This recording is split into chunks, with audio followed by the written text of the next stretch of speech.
Today I'm going to be showing you how I wash my lace front wig. It is still in a ponytail.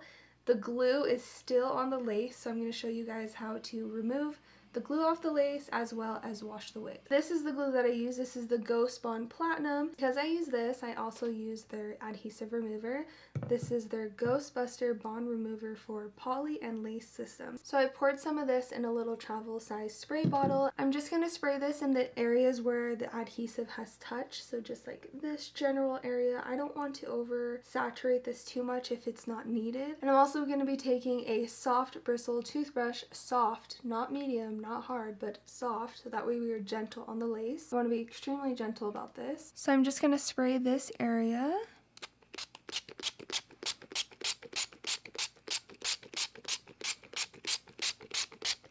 And then take my soft bristled toothbrush. You just want to remove any of the adhesive that's on the lace, and you can kind of tell that I'm just making little circular motions very gently, not too hard, so we don't want to ruin the lace. Before we get started, I just want to point out a few important tips. I will also give you tips along the way while I'm washing the wig, but I just wanted to point this out before I forget. You need a flexible bristle brush such as a Denman brush or a wet brush. You need to brush out all the tangles out of your hair while the hair is dry before washing your wig to ensure that you are not causing any knots in your hair or cause the hair to tangle more when you go to wash it. Once your wig is completely detangled, you can clearly run your brush right through the wig and your fingers as well. Then it is ready to be washed. So you want to start off with warm water.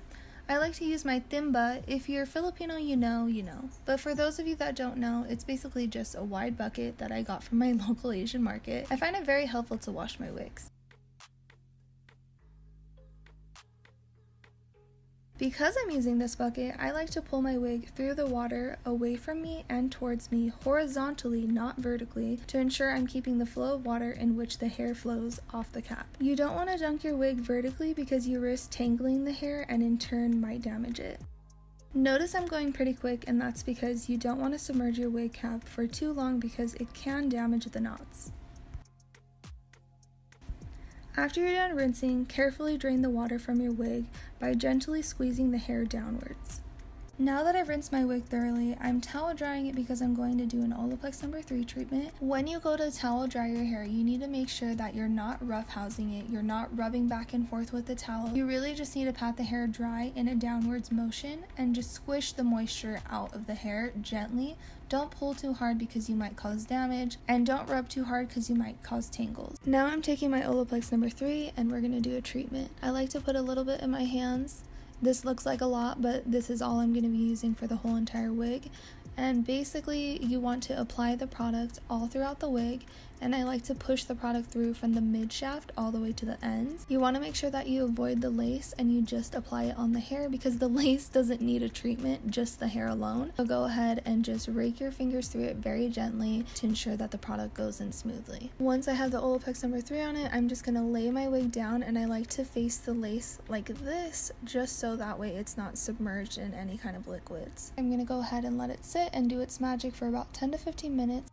Alright, time to rinse it. Now I wanted to mention, if you don't have a bucket, go ahead and just use your faucet from your sink or your bathtub, and you basically just want to run the wig underneath the water and make sure that the hair is flowing in the same direction as the water. Just make sure that you're not submerging the lace for too long because you don't want any of those knots to loosen or get damaged. Now it's time to shampoo, and I'm using my Olaplex No. 4 shampoo. So a tip that I have for shampooing and conditioning is you want to apply the product throughout the wig because you might find it difficult to spread the product and then end up using more product than needed. So if you apply the product throughout the wig, then when you get to that area, there's already product there. So that's my suggestion. It's helped me throughout the years, and I've noticed a big difference on how much product I'm using and how much easier it is to lather the product top to bottom. The next thing I like to do is clean the lace cap of my wig. I just gently massage the lace of the cap with my fingers in circular motions, very gently, just to ensure to remove any remaining product off of it. Now taking my red bucket or my timba, and I am just rinsing it once again. It's so satisfying to watch this wig be clean, to be honest. Look how dirty it was. Before saturating your wig with conditioner, you just want to make sure that you're draining majority of that water out before you apply. That way it's easy to spread top to bottom throughout the whole wig. Once that's done, you just want to rinse like how we've been doing, and then you want to drain the water and detangle just a little bit with your fingers if you can. If you did this correctly, you should be able to detangle with your fingers. I like to put my wig on a mannequin just so it's easier for me to apply my styling products. Yay, more Olaplex products. This is the Olaplex number 6. A little bit goes a long way, so I suggest starting off with like a dime size to a penny size amount.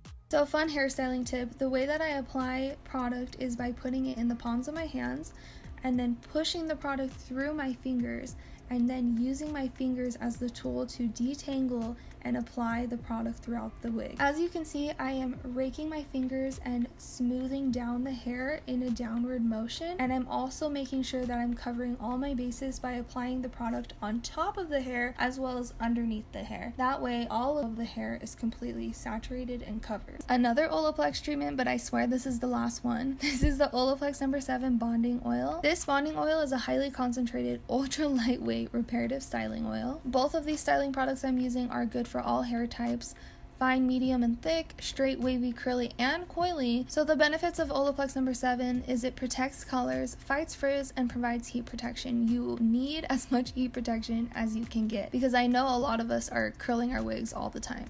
I like to flip my hair back and forth, so I'm just parting it right in the middle so that way when it dries, it's parted in the middle. I can flip it however way I want. So if you do part it in a certain way, make sure that you part it now so that way you don't struggle parting it once it's dry. Once my wig is completely saturated in styling products, I like to take my wet brush and just gently brush it through. You can just tell how detangled this wig is. I've kept it detangled throughout this whole process. I'm able to run my fingers through it. I'm able to run my wet brush through it. Now this is just an extra step. You do not have to do this, but I do like scrunching my wig so it gives it kind of like a wavy, just washed look, but that's just preference. Now I'm just putting it back on my mannequin. That way it can dry overnight, and yeah, looks so good, smells so good. I'm so excited. You can see how shiny it is. You can see that it's nice and healthy. I've got a little bit of a wave from scrunching it. But yeah, it looks good. The lace looks really good. There's no glue on it whatsoever, no makeup, nothing. It looks fantastic.